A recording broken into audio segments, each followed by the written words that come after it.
The shadows of the crown. In the twilight of a forgotten era, the kingdom of Valdoria stood as a beacon of power and splendor. Its mighty kings, draped in opulent robes and crowned with jewels, reigned not only over lands and subjects but also over secrets and ambitions that had been carefully buried beneath the layers of history.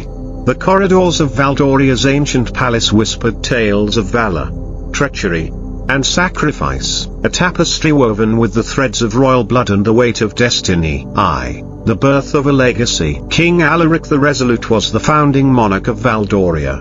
Born during a time of ceaseless wars and fragmented realms, Alaric was destined to unite the scattered territories into one formidable kingdom. His childhood was marked by hardship and constant struggle as rival lords battled for control. Yet, even as a young boy, his eyes shone with an intensity that belied his tender age, a determination forged from the fires of loss and the promise of a better future. When Alaric ascended the throne at the tender age of 20, he inherited not only a crown but also the burdens of his ancestors' failed alliances and treacherous plots. His first act as king was to rally the people with a stirring proclamation: "We shall rise as one, our hearts bound by honor and courage.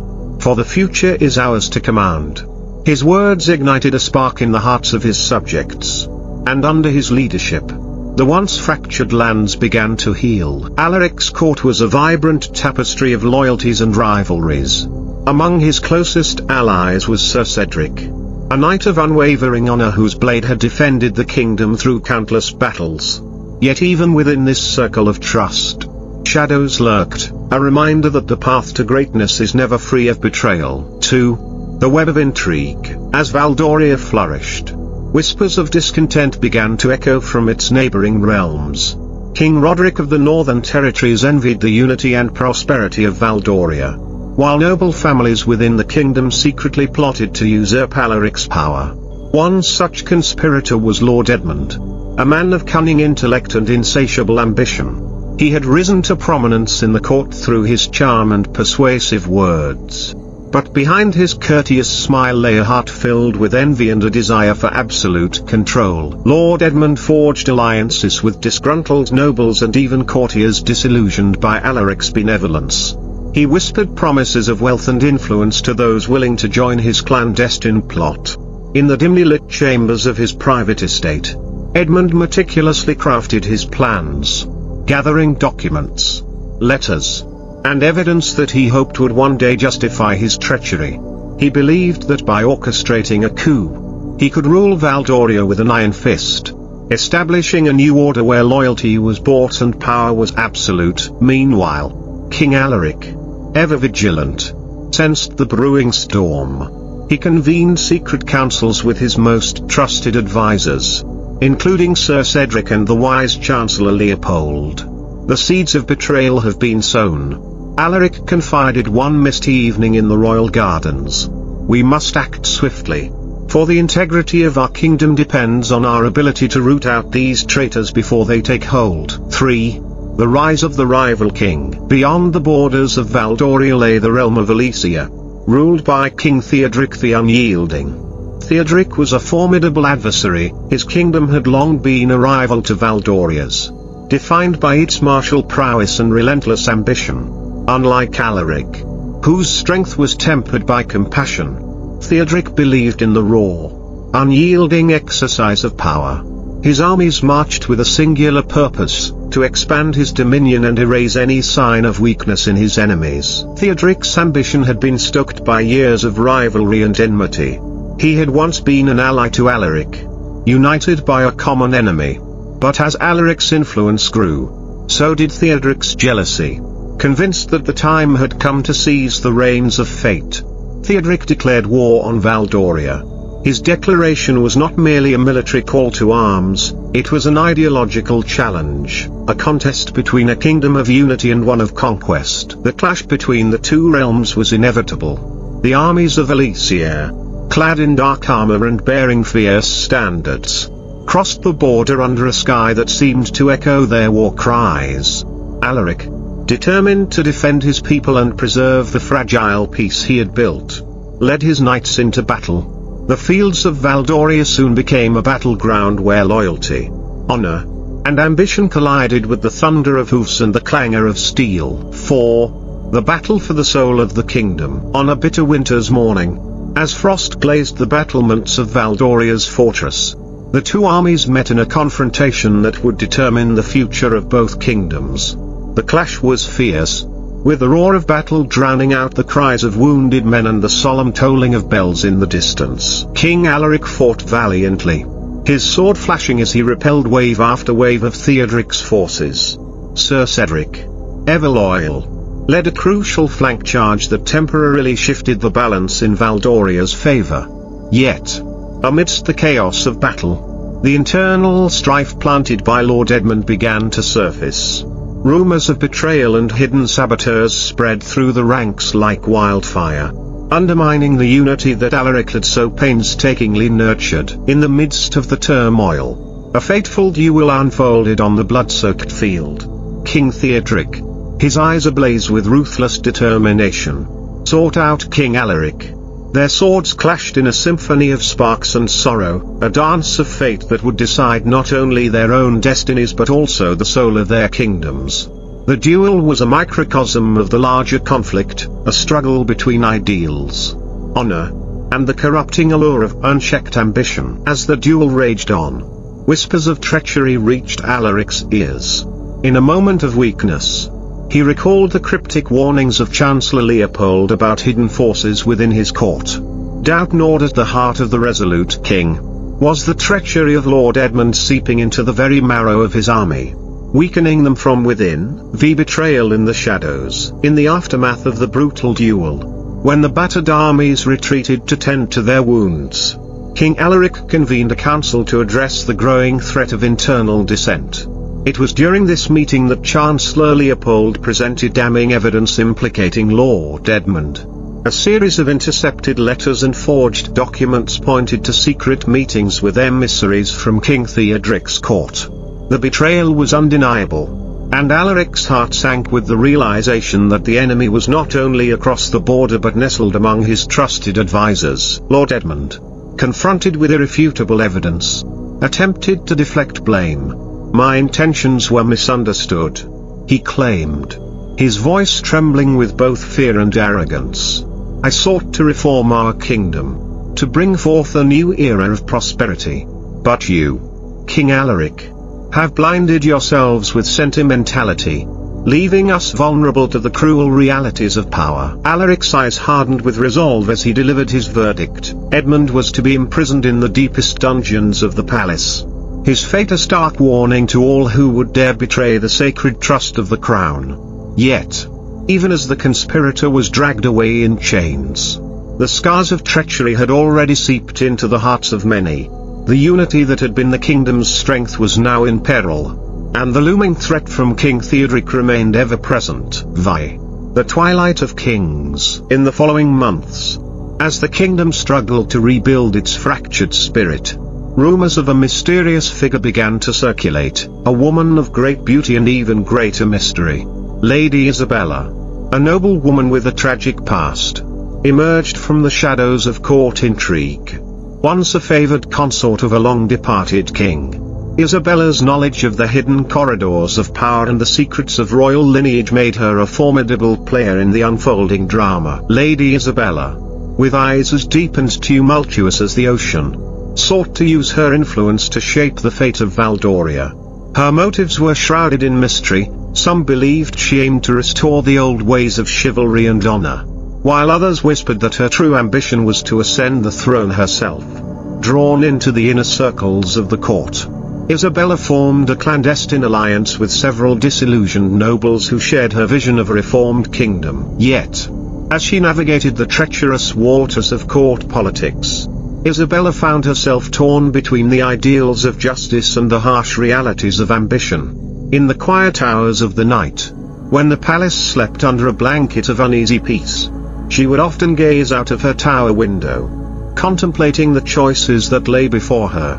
The spectre of past kings, their triumphs and failures etched into the stone walls of the palace, served as a constant reminder that every decision bore the weight of history. 7. The final confrontation. As spring arrived in Valdoria, a fragile hope began to blossom amidst the ruins of betrayal and war.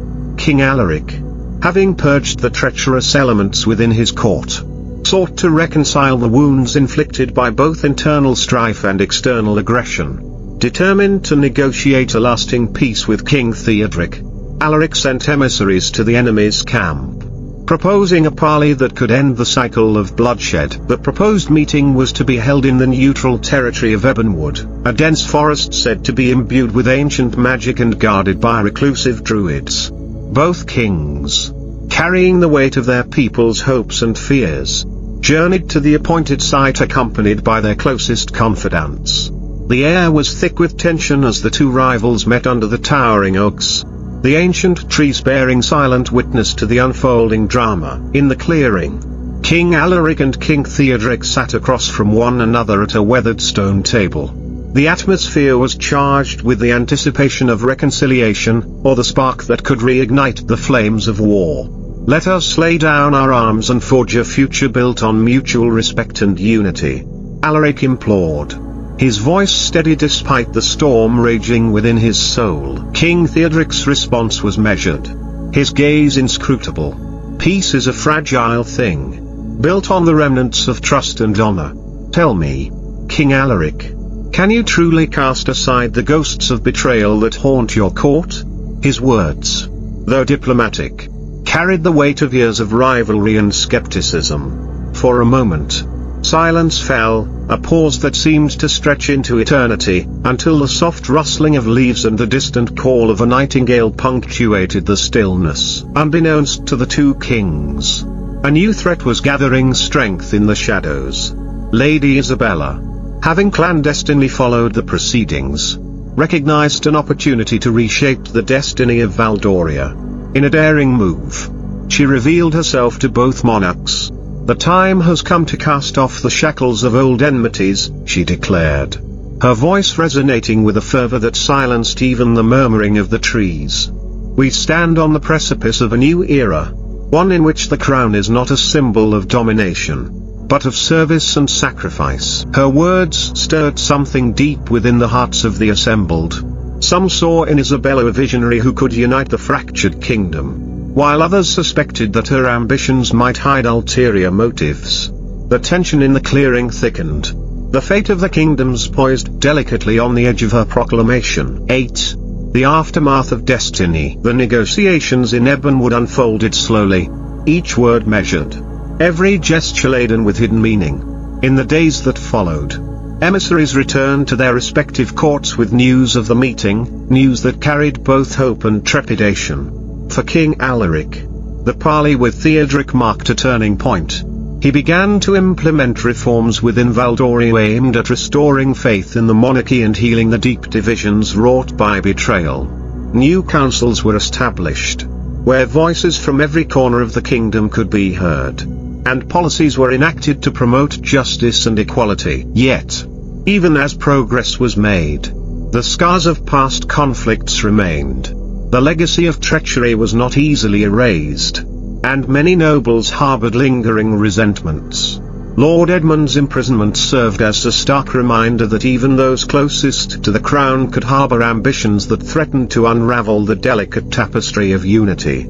In the quiet hours of the night, when the palace corridors were empty, some whispered that the spirit of treachery still lurked in the shadows, waiting for a moment of weakness. King Theodoric, too, was forced to confront the demons of his past. His encounter with Alaric in Ebonwood had sown seeds of doubt about the nature of power and the price of ambition. Though his armies had been a force of relentless conquest, he now faced a choice: continue the cycle of bloodshed, or embrace a new path that might lead to lasting peace. The weight of his decisions pressed heavily on him, for he knew that every choice would echo through the annals of history. Lady Isabella emerged from the negotiations as a figure of both admiration and suspicion. Her role in bridging the gap between rival kings earned her accolades from some quarters, but others questioned the true nature of her intentions. Was she merely a catalyst for change, or a shadowy figure maneuvering behind the scenes to seize power for herself?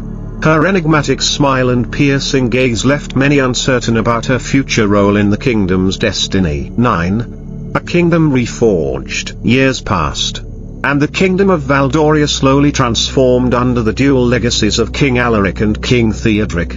The once bitter rivals found common ground, realizing that the future of their peoples was best secured through cooperation rather than conflict. Joint ventures were initiated, trade routes were established, cultural exchanges flourished, and the arts experienced a renaissance that had long been dormant under the weight of endless wars. In the midst of this renewal, King Alaric grew increasingly reflective. He walked the palace gardens, often pausing before ancient statues of former monarchs, contemplating the cost of the peace he had fought so hard to achieve. The crown, he mused during one solitary walk along a moonlit path, carries not only the power to build but also the burden of our darkest choices. Sir Cedric, now an aged knight whose battles had etched lines of wisdom upon his face, stood by the king's side. "My liege," he said in a low, steady voice, "every generation must bear the weight of its own legacy. What matters is that we learn from our past and strive to build a future where honor is our guiding light." Lady Isabella, whose influence had grown over the years, continued to be a polarizing force. To some, she was the embodiment of hope and renewal, a woman who had transcended the constraints of her past to forge a new destiny for her people. To others, she remained an enigma, a reminder that even in times of peace, ambition and power could corrupt the noblest of hearts. King Theodoric, now weathered by time and tempered by experience, often reflected on the duality of power. In private moments, he admitted that the unyielding force he had once embodied had softened into something more complex, a recognition that true strength lay not in domination, but in the ability to adapt and evolve. "We are the sum of our triumphs and our failures," he would say, his voice tinged with both regret and hope. "Let our legacy be one of learning, of growth, and of unity." Epilogue, the enduring flame. As the twilight of their reign approached, the kings of Valdoria, Alaric, and Theodoric, gazed upon the kingdom they had both fought to shape. Their combined efforts had ushered in an era of unprecedented prosperity. Yet the memories of betrayal, war, and ambition still lingered like shadows at the edge of the light. The palace, now a monument to centuries of struggle and triumph, stood as a testament to the enduring spirit of its people. The corridors echoed with the footsteps of those who had come before, each stone imbued with the hopes and dreams of a generation that had dared to challenge fate.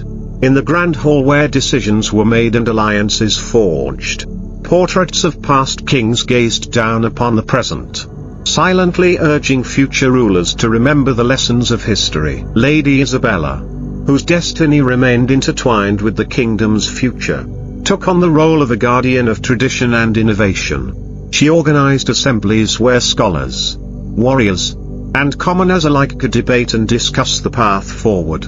Her efforts to democratize power and ensure that the crown was not a relic of oppression but a symbol of shared responsibility would be remembered for generations to come. As the years turned into decades and the memory of the tumultuous past faded into legend, a new generation of rulers emerged, leaders who inherited the mantle of responsibility with humility and wisdom. They carried with them the enduring flame of unity, a light that had been kindled by the sacrifices and struggles of their forebears. King Alaric and King Theodoric eventually passed from the world of the living, their final days marked by quiet reflection and the knowledge that they had done all they could to safeguard their people. Their spirits, it was said, continued to watch over Valdoria, guiding the destiny of the kingdom even as new challenges arose. In the annals of history, the saga of the kings of Valdoria became a legend, a tale of ambition and redemption, of the ever-present spectre of betrayal, and of the relentless quest for unity. It served as a reminder that the true measure of a king was not the splendor of his crown, but the courage with which he faced the darkness within and the wisdom to forge a future of light. Thus, as the sun set over the ancient ramparts of Valdoria, its people gathered to celebrate the enduring legacy of their rulers. They sang songs of valor and sacrifice, of battles won not just on the field but within the hearts of those who dared to dream. And in every whispered legend, every ballad strummed on a lute beneath starlit skies, the story of King Alaric the Resolute, King Theodoric the Unyielding, and the mysterious Lady Isabella lived on, an eternal drama of kings and the undying spirit of a people united in the face of destiny.